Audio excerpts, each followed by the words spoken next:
I am starting a new series today. I am going to go through 440 new stitches and patterns from a crochet dictionary. This is the first one. It is called the Slip Stitch Ridge, and I can show you how to make it. Let's get started on the tutorial. So this is going to be a new series, and the series is going to be working through the crochet dictionary. So we're going to start with number one, and number one is the slip stitch ridges. And it's just a variation of the slip stitch, and you can use this stitch on anything, really. So I thought it'd be fun just to go through this. There's over 440 different stitches. So we'll start with one and we'll keep going. I'll probably post maybe 2 to 3 a day, and they'll be available on my playlist. So let's get started. So to show you how to do this, I'm going to go ahead and start with a slip knot, and I am using a 4.0 hook. And I'm just going to go ahead and chain up. We're just going to do 15. 1, 2, 3, 4, 5, 6, 7, 8, 9, 10, 11, 12, 13, 14, 15. Okay. And so actually let's go to 20 because I feel like it's not big enough. So let's go to 20, 15, 16, 17, 18, 19, 20. Okay. All right. So a slip stitch is a stitch where you just go in and you you yarn over and you pull it through both like so. Okay, that is a slip stitch. Now, being that if you're new to crochet, a slip stitch is usually used to connect around or to close off around. It's really something that kind of makes the stitch seem as though it's not there, if that makes sense. So what we're going to do is we are going to do a slip stitch all the way down. Okay, just a regular normal slip stitch. And we're going to do it all the way down, but when we come back around, we're only going to do it in the back loop. So let's go ahead and do a slip stitch in each one of these stitches all the way down. And again, a slip stitch, you're just going through. So you go through, pull through, and then you go through there. There's no other step. You're not going to yarn over. You're not going to yarn over after. You're not going to go through here and yarn over. It's just you're going to pull it through. That's it. So you pull the yarn through both, and you just keep doing that all the way down. Okay, so let's go ahead and do that. Now if you want to keep doing it and I'll meet you at the end, that's fine, we can do that. Okay, and let me just show you what it's looking like, because you see how it is, it's almost as though it's on top of the other one, and that is what a slip stitch does. You know, it kind of makes it so that it's barely there. But if you wanted to use this on something, you could. The only thing is it probably would take you a little bit longer time because you're not getting very far, if that makes sense. Like if you were doing a single crochet, you know, you'd have a whole layer of single crochets on top. This one, you're only giving yourself really just a little bit. So the longer you use it, the harder it's going to be to see progress. And you'll see as we go along. So, okay. So we've made it to the end here.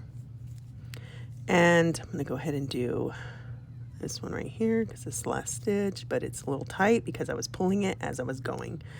So, okay. Pull it through here, and there we go. Okay, so that is the end of that round, and you can see it looks as though we really didn't do much. So we're going to go ahead and chain one, turn, and now we are only going to slip stitch in the back. So right here is the front. You can see this is the front and this is the back. So we're going to slip stitch it right through here like this. Okay, and you're going to alternate on each round. So right now we're doing just the back loop. On the next one we'll go through the both. And then you'll keep doing that. And that's going to give it a little bit of a different texture than just a regular slip stitch. Okay, so just do it in the back loop and go ahead and meet me at the end of this round. Okay, and then we'll keep going. I'll show you just a couple more first. So just in the back loop. So you go in the back loop only, and you pull it through like that. And then you pull it through this one. And then there you go. Back loop only. Pull it through, pull it through. Okay. And then that is what it's given right there. All right, so I'll meet you at the end. Okay, so we've made it to the end of that round and you can see how it's looking. So we're gonna go ahead and chain up one, turn, and then on this side, we're gonna go through both. So you go through both, like so, and then you just do your slip stitch. Okay, pull through, go through both, slip stitch. Okay. And so let's go. Let me show you. So you go through both. You see how we're going through both here?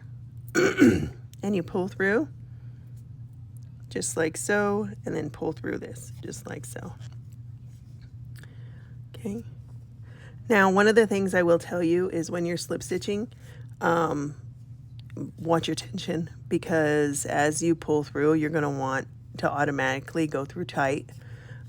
Because that's what we're used to with slip stitches, right? Because they're the end of the round usually, or we're closing something off, so we want it to be tight. Just be prepared to allow it some slack, because if you're too tight, you won't be able to get through. So just make sure that you trying to keep consistent on your tension as you're going through, okay? And so we are doing through both on this one. So again, just make sure that you are going through the V, and let's see. Okay, right through here. See the V? So there's 1 and 2. You're going to want to make sure you go through both of those on this round. The next round we'll only go through the back loop, but on this round we go through both, and that's what gives it the ridges. So it's going to look a little different. It's going to have a little texture, and so it's going to look really pretty. So you can totally do each round a different color, or, you know, have 2 colors and alternate them for each round. That would be really pretty as well. But you can use this for scarves, you can use it for a blanket, but like I said, it's going to take a lot of yarn because you're not getting very far as far as the stitch. Do you know what I mean? Okay. So that is the end of this round, and you see how it changes and you're getting a little ridge. And so now you chain up 1, go, and now you're only going in the back loop. And you can see the back loop here. That is the one that you're going to go through on this round. Okay. And so I'm going to go ahead and go through, and I'll meet you at the end of this round, and then yeah, we will close off this tutorial. So I'll meet you here at the end of this round. Okay, so that is the end of that round. And again, we are going through 445 different stitches, or 440 different stitches and patterns. This is number 1, and this is the slip stitch ridges. So as always, I hope this tutorial helps you. Don't forget to like and follow and repost. All right, y'all have a good one.